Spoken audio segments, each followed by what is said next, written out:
অম্বুবাচী শেষ হয়ে গেছে কালকে। আর আজকে বৃহস্পতিবার। আর আজকে যেন আমার কাজ ফুরাচ্ছে না, একটার পর একটা কাজ লেগেই রয়েছে। ওদিকে ঠাকুর ঘরটাও পরিষ্কার করতে হবে। আজকে ওকে ফেনাবাতি দিলাম, করবো এদিকে ছেলেটার খাওয়া, স্নান করানো, ঘুম পাড়ানো, কত কাজ রয়েছে।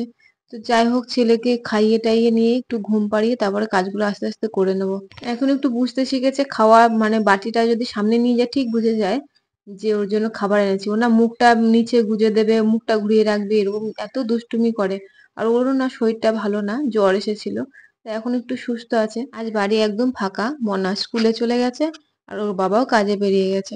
একা হাতে সবকিছু সামলাতে হবে। অন্যদিন ওর বাবা থাকলে পরে, যেদিন যেদিন ওর বাবা থাকে সেদিন বাবার কাছে দিয়ে পুরো কাজটা করে নিতে পারি। আজকে দেখো একে বৃহস্পতিবার, আবারও কত কাজ রয়েছে। একেই তো শরীরটা আমার ভালো না, তার মধ্যে একটার পর একটা কাজ। যাই হোক, কাজগুলো করে নিতে হবে, কিছু তো করার নেই। এদিকে বাবুকে ঘুম পাড়িয়ে দিলাম।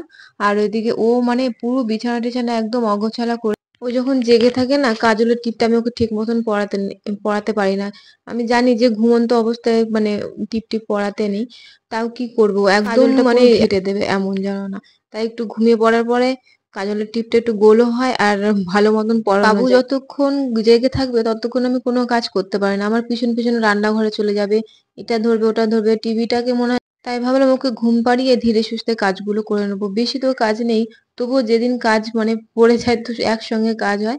তো ঘরটার মোছা হয়ে গেল, আর সিঁড়িটা মুছে নেবো। আর মানে প্রতিদিন না বৃষ্টি হচ্ছে, কিন্তু গরম একটুও কমেছে না। উঠানটাও পুরো কাদা কাদা হয়ে রয়েছে, তাও সিঁড়িটা একটু ধুয়ে নিলাম। সিঁড়িটা না ধুলে আর আমার তো এখন বাসি কাজ মানে দুপুর হয়ে যায় বাসি কাজ করতে করতে। একে তো সকালে উঠতে পারি না, বেলা হয়ে যায়, তার মধ্যে ছেলে ছোট, একটা করতে করতে আর একটার কাছে গেলে তো এরকমই হবে। দুপুর 12টা 1টা বেজে যায় কাজ করতে করতে। যাই হোক, চান টান করা হয়ে গেল। এবার আমি ঠাকুর ঘরে যাব, ঠাকুর ঘরে গিয়ে পুরো সব পরিষ্কার টরিষ্কার করে ধুয়ে টুয়ে তারপরে পুজো দেবো।